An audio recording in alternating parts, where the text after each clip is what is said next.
Welcome to Traffic Jam. My name is Leroy, and I'm gonna get right to it. Yeah, um, watching Unreal, the full season 3 was a roller coaster, man. And I'm just gonna put myself over a little bit. I had to watch it in 1.5 speed, man, because my retention cannot take the normal speed, man, because it puts me to sleep.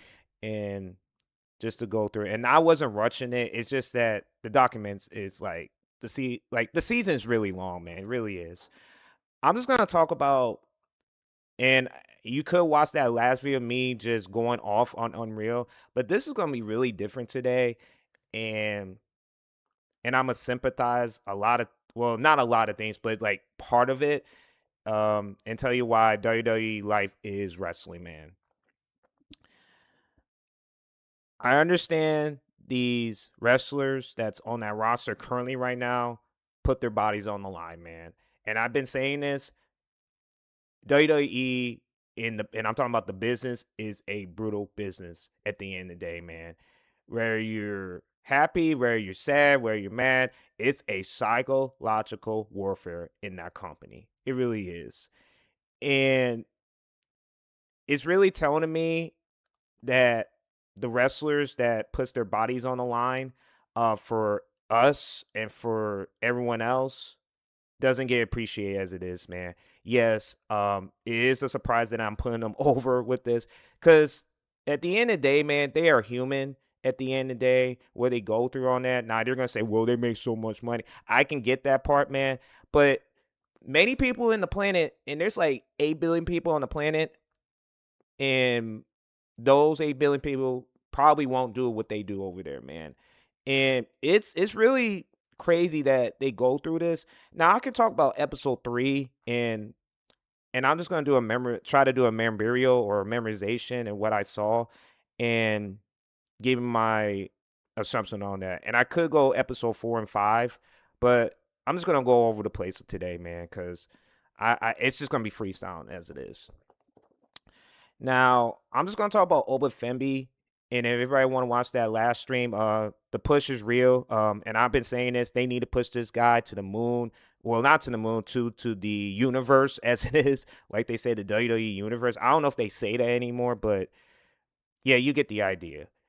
And it's crazy that they talk about and they do a deep dive on their personal side, um, and get an understanding of the person and tell who they are and where they came from. And Oba family came from like a different country. I think it was Nigeria somewhere. I don't know what city that is, but he came from that country, man, and came from over to the States where he can do collegiate, well, I like to say athletic activities where he start at track and field and be a shot putter. And, he was think it was third place in the nation in shot put. Like he was in the College of Alabama, as you know, the Crimson Tide, and he found WWE in a tryout, and he was accepted there, and then he became the ruler that we all know today. And it's pretty crazy that they use these characters. Well, I wouldn't say the characters wrestling over characters is that, and I always going to say this in creative room, man, don't know what they doing with these guys on the roster, man. And I just wish, and I feel like Oba Fame is probably the only person they use their personal side into their gimmick as it is. Probably the only person that I know from that docu series, man. And I could talk about other people like Chelsea Green, and I'm gonna talk about Chelsea Green, man. If they don't give this woman the women's championship, and I'm talking about the Prestige Prize as the women's champion, if she's not a champion right now, because I think she's a 2-time, probably 3-time U.S. champion, and she's so good with her gimmick, man. She's over. I think she is my favorite character on that show because she gets it, she understands it, and I understand Matt Cardona did the right thing. And if he blows this opportunity against with Chelsea Green, shame on you, man. Shame on you. And Chelsea Green is so over with the fans. You can understand her where she comes from. She looks like the nicest person you ever meet, man. And I just wish they could push her right now.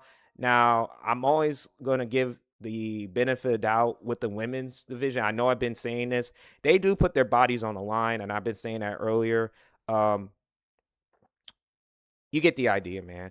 Chelsea Green should be over with the rest with the company, and I wish her nothing but the best. I wish everybody nothing but the best on that show in terms of like what they do in the ring, man. And I do believe Chelsea Green should be pushed right now as we speak.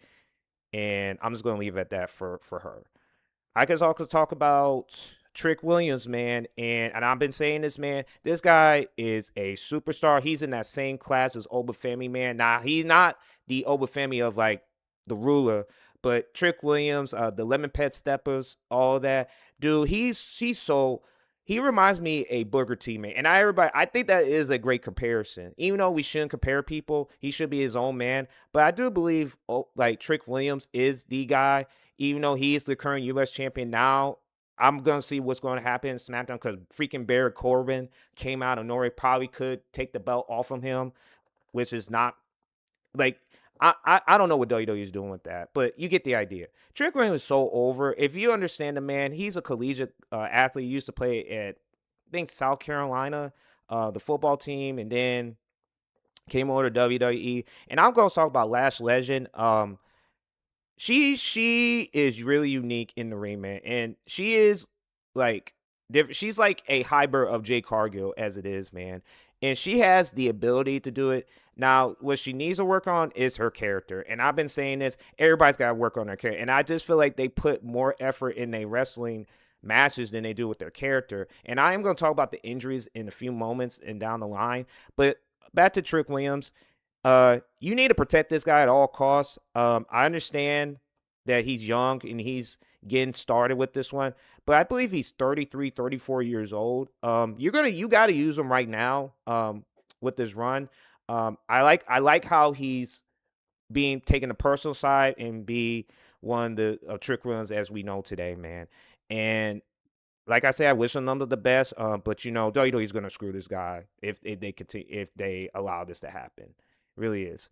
Now I could also talk about the injuries that they do, and I've been talking about injuries in like wrestling, man. It's small, well, a small fraction of error when you do these certain moves, man. And I've been saying this like years ago, and I've been saying like last year, like they put more effort in the wrestling match than they do with their character, man. And the fact that they puts him on the shelf, that they have nothing for him, nothing for them, um, because their injury, like they have injuries. Like I'll give you an example: a hernia from Braun Breaker, a shoulder injury from Lynn Morgan, Seth Rollins' shoulder injury, and Tiffany Stratton's broken nose. But she still wrestles and all that. And I keep saying wrestling in wrestling matches, man. And it's like that if you're injured and if you're injured, you can't be on the show, and you gotta be in a wrestling match to be on the show, which is crazy to me, man. And you can't use them in a story where you could still get them over without using a wrestling match. But I think that's what WWE struggles, and I'm talking about in creative. They struggle with not putting the story in, like, okay, yes, they're injured. They have an injury, but you can still use them on the show. Like, use vignettes. Be on the sideline. Like you see in sports, man. Like, you see people wearing, like, if they hurt, man, they sit with their team by the bench. Or they'd sit on the sideline and then they just watch the game. But not to put them on the show for, like, months and months and not have a plan B, but they have to be out there to make something happen is ludicrous to me, man. And that's what they struggle with. That it's just they don't know how to be creative in certain things. That's why I always says I could do a JCW, if everybody knows Jogo Championship Wrestling.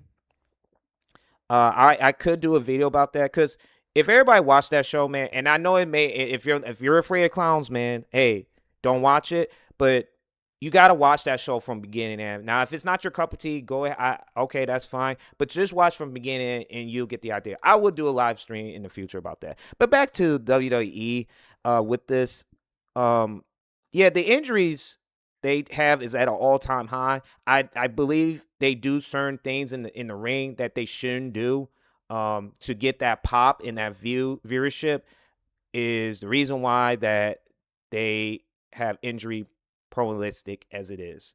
And I just wish they need to be careful to do those moves, man, because they do those moves that's so dangerous. Now, I watch AEW, man. It seems like they just don't give a damn about what they do. It's just they're one lifeline away of paralyzing themselves. And I could talk about Darby Allin, the freaking like he really like he like by the age of 40, man, he's gonna be broken down as a wizard if he continue on this path, man. But back to WWE, man, I can understand the what people go through at that company. In dealing with the injuries, dealing with the psychological warfare, and also they're human at the end of the day, man. And I can get it, man. I can talk about a lot of critical things about. I always say I never question about their wrestling, what they do in the ring, man. That's never been my issue with this company. My issue with this company is always going to be your character, your storyline, why we care and why we should care at the end of the day. And like I said, man, 99% that I watch this show, I don't have no attachments to them. Now, the only attachment I have a little bit to is Wwe Life and Trick Williams, and then from the women's division with Chelsea Green. That's pretty much it. That's pretty much it, man. And that's sad that back in the day, there used to be a lot of guys or a lot of women that was a soul attached, like a Stone Cold Steve Austin, The Undertaker. You could say Triple H, The Game, That Damn Good, the Cerebral Assassin, CCO, the company. The Rock, Mankind, Kane, with the women's division, China, Trish Stratus, Lita, Ivory, which is on the way, Victoria, which she's on the which it's crazy that she's not in the Hall of Fame. You could put a Stephanie McMahon, even though she got her on her own. You get the idea, man. And I am gonna put over WWE, and I talk about Unreal that people go through a lot of you know what, man, and it is a psychological warfare with this company where it could end just like that, man. And it's not many people can do that in the world. I just wish for WWE, and I'm talking about the creative, should understand, and they've been in the business like Michael Hayes, which I'm getting damn tired of wearing those suits. I'm just gonna rib this guy. Like, this guy is a colorful man. He really is. And everything else that happens with that company, with Bruce Pritchard, with the guys that's in the back, Tyson Kidd, if everybody knows him, Bobby Roode, the rest of those guys, and like Paul Heyman's still in that freaking room. Like, everybody's in that room in gorilla positions doing their jobs and trying to put a match together than they do with characters, man. I just believe they do more wrestling matches than they do with their character. That's just me. That's just how I see things. I just wish they can just get out of that mess. Okay, yes, the wrestling match should be 50%, but it seems like it's like 95% in what they do at WWE. And that's the problem, man. And you see all these injury that comes through, and you need to get an idea, man. Yeah, man, it's pretty tough to watch this show. It really is. Thank y'all for tuning in, man. I did skip a lot on the 5th episode because I seen WrestleMania for what it is, WrestleMania 42. I did understand what, and I'll give Triple H credit, even though I criticize this guy on the highest level, but WWE Life is Wrestling, man, and it really is. And it's pretty telling that. And I hope they don't. This could be the last season, the last freaking series of Unreal. But you never know. They might do a season 4 of this continuation of the current climate of WWE into the next year, and where they can post this out next year, man. And I wish they would stop doing this. Please, WWE, stop putting this docuseries out, because you're a lot, like, you just opened a can of worms to this company, and you're just allowing this, and you're giving these people, or I like to say these plants, opportunity to put you over and nothing and tell you nothing's wrong with this. And there's a bunch of people that's watched this show, like me, like everybody else, like you guys, has questions about this company as it is. Yeah, man. WWE Life is Wrestling, man, and yeah, it's a brutal sport, man. It really is. Thank y'all for tuning in. I'm gonna get out. Y'all have a good weekend, and I'll see y'all soon. Thank you.